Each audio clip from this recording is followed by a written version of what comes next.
Thank you so much. Yeah, it's probably the best place to go.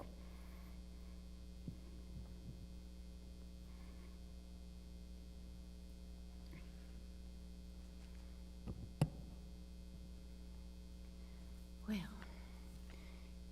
good morning, Ascension. Good morning. My name is Candy, or Candace. I appreciate either name, and I've been asked to share with you some of my personal experiences with the Church of Ascension.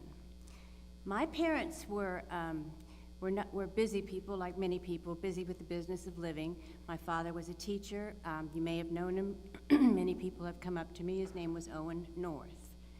There are four of us children, and I was always very proud of the impact my father has had on so many lives. Even as recently as last week in a Facebook whole thread of things, people were saying, your father was the best teacher I ever had and all that. It makes me very proud. But they didn't go to church because teachers always had a second job. His second job was delivering the morning newspaper. Wow. So all of that time, he got up at 2 o'clock in the morning, came home, showered, taught school, stayed after school, and all that. They were busy. But somehow, Father Lambert, and I still don't quite understand it, managed to have some neighboring people deliver my older brother and me to Church of Ascension. I was in 2nd or 3rd grade. So, and I still don't know how that all happened, but however it happened, it was a very good thing. We attended church and Sunday school, and sometime when I was 6 or 7 years old, which would be 1956 or 7, I gave a reading at a Christmas service, standing, I think, right here, and at that same altar, I believe. So that's how I came to be involved in the church. The activities that I have been coming here and enjoying are all about the love of God. This is, for me, a truly fulfilling experience, beginning with a singular effort by Father Lambert. I'm going to fast forward because I talk too much sometimes. In 2019, I moved back to Clearwater from Tarpon Springs when I lost my husband, John, and my healing journey began here, and it was nourished and understood and helped and loved by the most incredible people I've ever met. The Church of Ascension parish family are the incredible people I'm speaking of. I can't begin to describe the genuine, loving treatment, how inspired I was by all the people, especially in our changing world.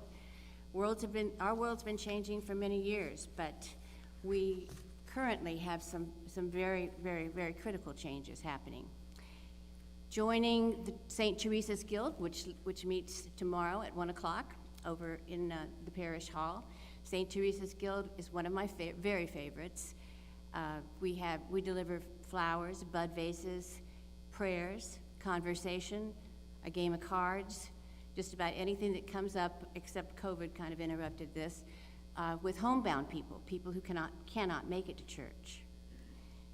Sometimes they prefer to watch us virtually online for various reasons, but I can't tell you the gratitude that these people show us for showing up, for the contact, the human contact, and the fact that we're bringing, just out of pure love, we're bringing something to them. I also volunteer at the shed. Everybody knows that the shed is fun. Linda Hayden is amazing. You will meet and come into contact with so many people working there, with donations, with community people. Some people just walk by because they had heard the carol on bells, and they wanted to stop and tell us how much they enjoyed it. It's a little bit profitable, and I think it's a very good place to spend. It just is. I also volunteer in the church reception area, and you will meet lots and lots of people. Father Jim has people coming and going all the time. Maggie has people coming and going all the time. Marcia, who's now going to be replaced by Bev, there's always something going on. Or you can have a completely quiet afternoon and read. So my purpose here has been to tell you a little bit about the church, a little bit about what we're doing. Those of us who, it took me a long time to move into these areas. I was a grieving widow, of course. My hope is that as we're all here to worship God, we know that. And we know also that God is loved. My sincere hope for all of us is that when you leave church today or any day, that you leave here feeling that you're loved. You are loved, we are loved, and pass it on. Being loved is part of being God, part of God's life. And if I may quote a former rector, thank God for that.